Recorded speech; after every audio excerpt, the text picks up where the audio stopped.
Hello ಎಲ್ಲರಿಗೆ ನಮಸ್ಕಾರ. ಇದು ಅಪ್ಲಿಕೇಶನ್ ಹೆಸರು ಬಂದುಬಿಟ್ಟು ಆಕ್ಸಾನ್ NFT ಅಂತ. ಇದು ಲಾಂಚ್ ಆಗಿದ್ದು ಮೇ ಮಂತಿನಲ್ಲಿ. ಇದರ ಬಗ್ಗೆ 2-3 ವೀಡಿಯೋ ಆಲ್ರೆಡಿ ಮಾಡಿದ್ದೇನೆ. ಈ ಬಗ್ಗೆ ಇದರ ಬಗ್ಗೆ ಇನ್ನಷ್ಟು ಮಾಹಿತಿ ಕೊಡ್ತೇನೆ. ಇದರಲ್ಲಿ ಮಿನಿಮಮ್ ಇನ್ವೆಸ್ಟ್ಮೆಂಟ್ ಬಂದುಬಿಟ್ಟು $30, ಮಿನಿಮಮ್ ವಿಡ್ರಾವಲ್ $10. ವಿಡ್ರಾವಲ್ ಮಾಡಿದರೆ ನಿಮಗೆ $10ಗೆ $2 ಟ್ಯಾಕ್ಸ್ ಕಟ್ಟಾಗ್ತದೆ.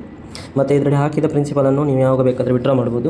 ಮತ್ತು ಇದರಲ್ಲಿ ನೀವು ರೀಚಾರ್ಜ್ ಏನಾದರೂ $30 ಮಾಡಿದರೆ ನಿಮಗೆ 3% ರೀಚಾರ್ಜ್ ರಿವಾರ್ಡ್ ಅಂತ ಬರ್ತದೆ. ಅದು ಸಹ ನಿಮಗೆ ಕ್ಲೈಮ್ ಮಾಡಲಿಕ್ಕೆ ಇಲ್ಲಿ ರೀಚಾರ್ಜ್ ರಿವಾರ್ಡ್ ಆಪ್ಷನಲ್ಲಿ ಇರ್ತದೆ. ಇದನ್ನು ನೀವು 8 ಡೇಸ್ಗೆ ಸ್ವಲ್ಪ ಕ್ಲೈಮ್ ಮಾಡಬೇಕಾಗ್ತದೆ. ಇದರಲ್ಲಿ ನಿಮಗೆ ನಾನು ಪ್ಲೇಸ್ಟೋರ್ ಇದು ಲಿಂಕಲ್ಲಿದೆ. ಮತ್ತು ಇದರಲ್ಲಿ ರೆಫರಲ್ ರಿವಾರ್ಡ್ ಮತ್ತು ದಿನಕ್ಕೆ ಎಷ್ಟು ಪ್ರಾಫಿಟ್ ಬರ್ತದೆ ಎಲ್ಲ ಚಾರ್ಟ್ ಸಹ ಇದೆ. ಝೂಮ್ ಮಾಡಿ ತೋರಿಸ್ತೇನೆ. ಸಪೋಸ್ $30 ಹಾಕಿದರೆ ನಿಮಗೆ ಡೈಲಿ 1.8% ಬರ್ತದೆ. ಟೋಟಲಿ ಅದು 365 ಡೇಸ್ ಸಹ ಕಂಪೌಂಡಿಂಗಲ್ಲಿ ಸಿಗ್ತಾ ಹೋಗ್ತದೆ.